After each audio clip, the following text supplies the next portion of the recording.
ક્યારેક ક્યારેક માણસ તૂટતો પણ નથી, હારતો પણ નથી, બસ ખાલી થાકી જાય છે.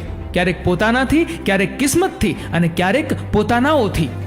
એ ભણતર શું કામનું કે ભણેલો માણસ રોજ કચરો રસ્તા પર નાખે અને એ જ કચરો અભણ માણસ ઉચકે.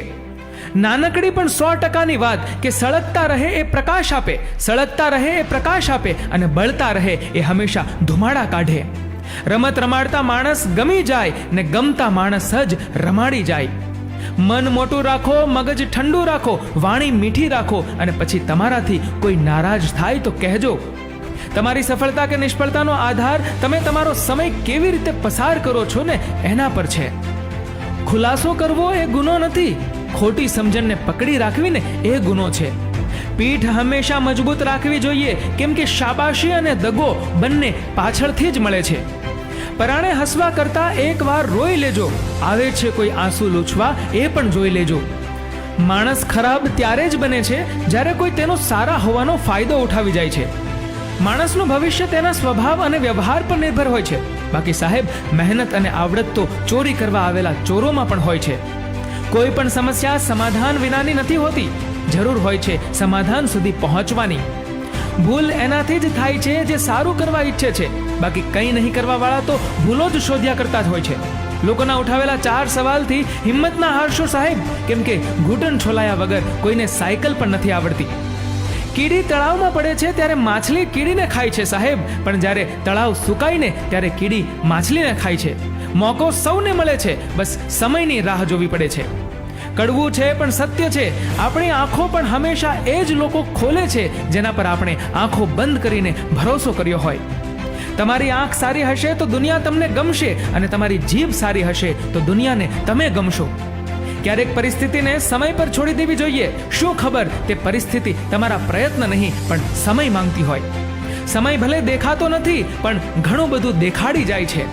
માણસની સૌથી મોટી તકલીફ એક જ છે, એકલા ફાવતું નથી ને બધાની સાથે જામતું નથી. નસીબ એ એક એવી વસ્તુ છે જેને ચમકાવતા રહેવું પડે છે. સૂર્ય પણ શરમાતો હશે માણસની કલાકારી પર. રોશની આજે એની યુનિટોમાં વેચાય છે. 2019ની જેમ 2020માં પણ તમારી મેડિક્લેમ પોલિસીના પૈસા માથે પડે તેવી ભગવાનને પ્રાર્થના.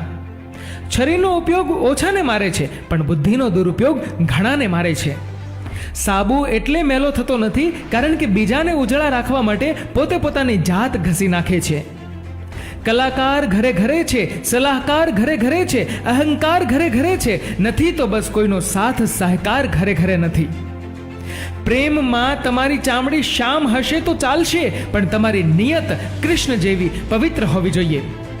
સારા માણસની સંગતમાં હંમેશા ફાયદો જ થાય. ફૂલો પરથી જો હવા પસાર થાય તો વાતાવરણ પણ સુગંધી બની જાય છે.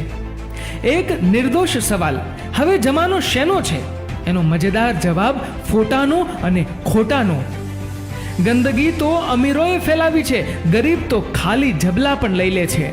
મારી આંખોને આદત હતી ચહેરા વાંચવાની, પણ જે મળ્યા બધાને આદત હતી નકાબ રાખવાની. ઈશ્વરને ના બતાવો કે તમારી પાસે તકલીફો છે, પણ તકલીફોને જરૂર બતાવો કે તમારી પાસે ઈશ્વર છે.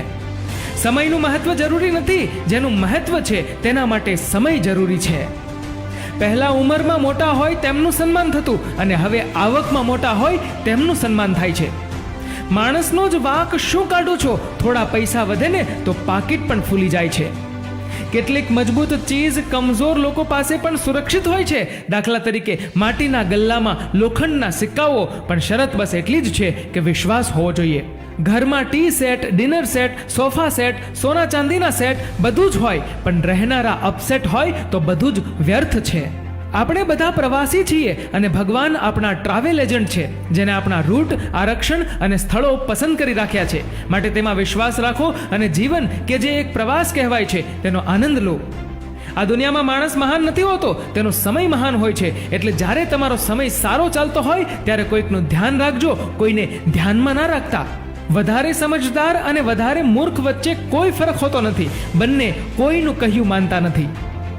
ક્યાં કપડાં પહેરું તો હું સારો લાગું એવું તો આપણે રોજ વિચારીએ છીએ, પણ એવું કયું કર્મ કરું કે હું ભગવાનને સારો લાગું એવું તો આપણે ક્યારેય વિચારતા જ નથી. મિત્રો, જો આ વિડીયો તમને પસંદ આવ્યો હોય તો આ વિડીયોને લાઈક કરજો, શેર કરજો અને તમારા કિંમતી મંતવ્યો નીચે આપેલા કમેન્ટ બોક્સમાં જરૂરથી જણાવજો.